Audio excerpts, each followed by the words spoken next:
Shabbat Shalom. This Shabbat we begin a new Sefer, a new book of the Torah, Sefer Bamidbar, the book of Numbers.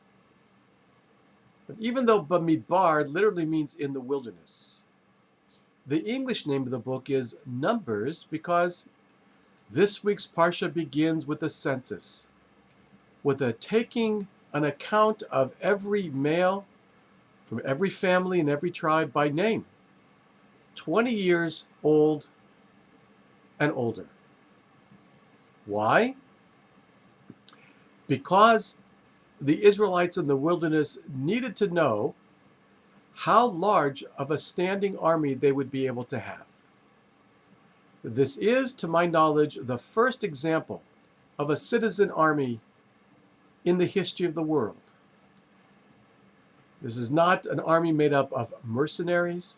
It's not a volunteer army. It's a draft. And everyone in every family must send their young, 20 years old and above, to fight.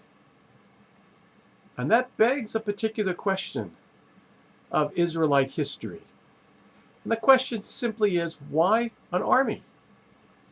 Why would they need to have a fighting machine at all? After all, didn't they just come from Egypt? They didn't have an army in Egypt, and they stood up to the greatest military power in the world at the time. It was God who brought the plagues. It was God who split the sea so that the Israelites could walk on the dry land. It was God who caused the water to submerge the Egyptian charioteers and drown them. Why do they need an army? And this perhaps is one of the most profound lessons in all of Bamidbar. Because in Egypt, Israel was completely dependent upon God.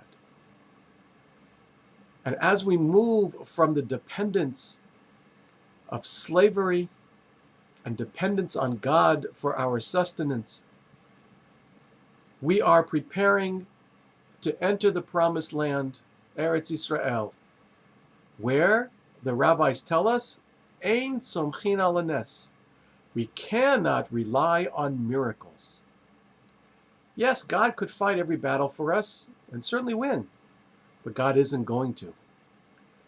We have to fight our own battles.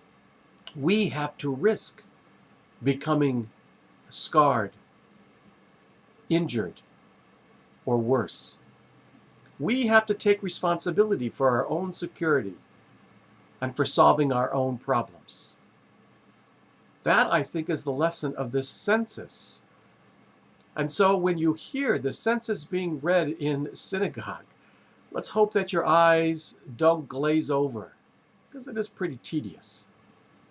But understand the full impact of what this means. We have many battles in our life.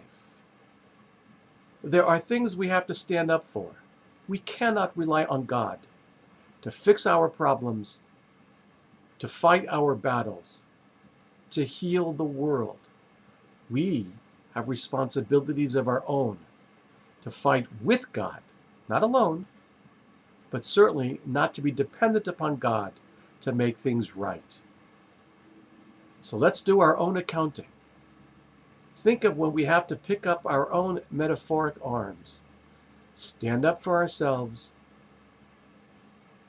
bring into the world that which we believe is right, and to create a society founded on justice and mercy and kindness.